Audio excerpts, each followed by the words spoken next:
Bonjour à toutes et à tous, bienvenue sur Grand Littoral TV, c'est votre chaîne d'information régionale.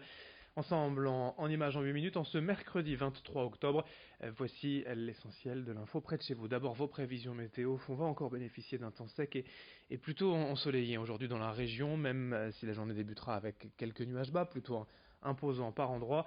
Assez vite le soleil va s'imposer, du coup le temps sera un peu plus doux cet après-midi, 16 degrés à Dunkerque, 15 à Dunkerque et le Touquet, 14 à Boulogne.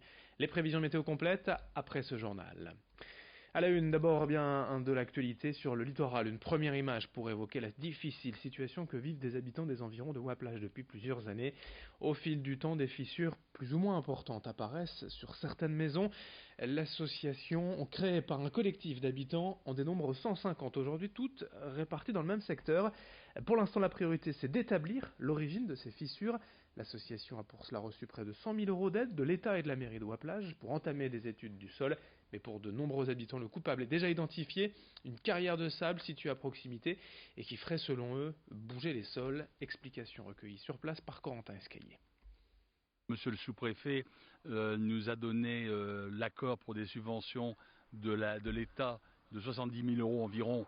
Et la mairie, monsieur le maire, a confirmé par une délibération du conseil municipal une somme de 30 000 euros, 100 000 euros, qui vont partir pour le BRGM pour faire une étude du sol, une étude du terrain, pour savoir quelles sont les conséquences qui font que les maisons craquent. Moi, je pense personnellement, oui, dans mon fort intérieur, je pense qu'on peut s'interroger sur le phénomène de l'exploitation de la carrière.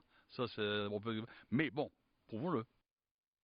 Autre sujet d'actualité ces derniers mois, les dangers liés à la consommation de protoxyde d'azote. Ce gaz dit hilarant qui est utilisé à l'origine en capsule pour les siphons, pour notamment faire de la crème chantilly.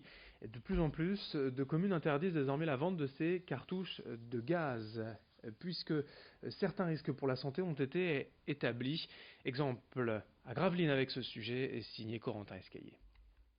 À Gravelines, la vente de protoxyde d'azote et sa consommation sur la voie publique sont interdites depuis le mois de juillet. Une décision prise par le maire de la commune pour faire face à cette substance à la mode ces derniers mois. À titre préventif, il m'a semblé judicieux de le faire. J'avais pris un arrêté, par exemple, sur interdisant la consommation d'alcool sur la voie publique il y a quelques années. Là, je récidive avec cet arrêté. Je pense qu'il faut plutôt être dans la prévention que dans le curatif. C'est ce qu'on essaye de faire au quotidien avec ces mesures. Au moins, on en parle. Et donc, ça met l'accent dans les familles, ils en parlent, etc. Qu'est-ce que c'est que ça, etc. Donc, les parents sont plus vigilants. Je crois que c'était ça aussi mon objectif au travers de cet arrêté que nous avons pris récemment.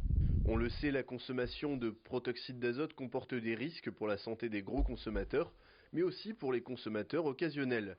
Troubles de l'attention, perte de mémoire, hypertension artérielle, troubles érectiles, mais aussi troubles neurologiques.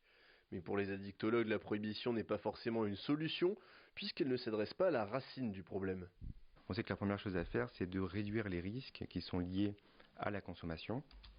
Par exemple, les brûlures qui sont liées à l'extrême froideur du gaz et aussi finalement aux conséquences traumatiques et d'accidents de la voie publique liés à la baisse de la vigilance.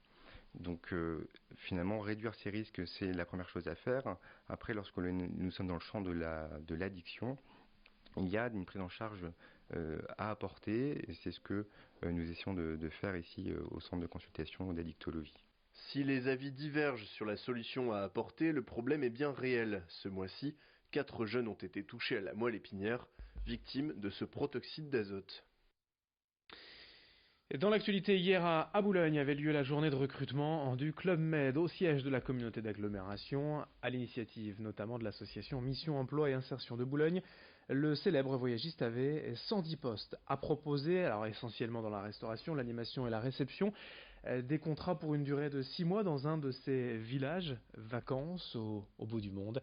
Le recrutement s'est opéré en 2 parties. D'abord la présélection des candidats, puis des entretiens individuels. Explications recueillies par Lolita Perron.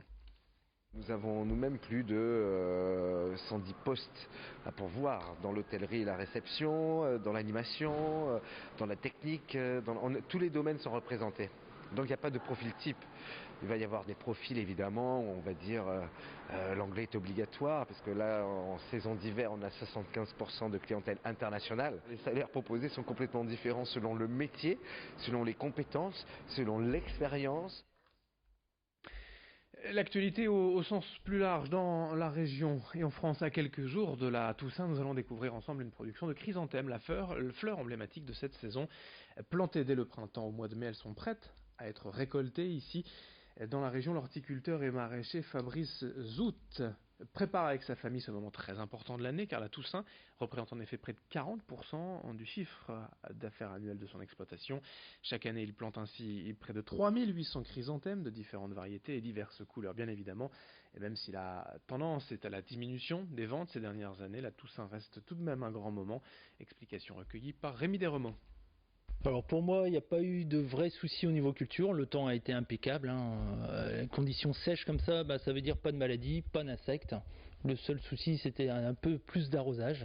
La saison pour moi est bien démarrée. Maintenant il faut attendre le jour J pour la vente. Bon, au niveau des ventes, on va dire que c'est stable, voire un petit peu en diminution. Mais après, on comprend, il y a une crise quand même qui est financière qui est actuellement. Les gens font attention à leur porte-monnaie, donc au lieu d'en mettre deux, ils vont en mettre une, ou voilà.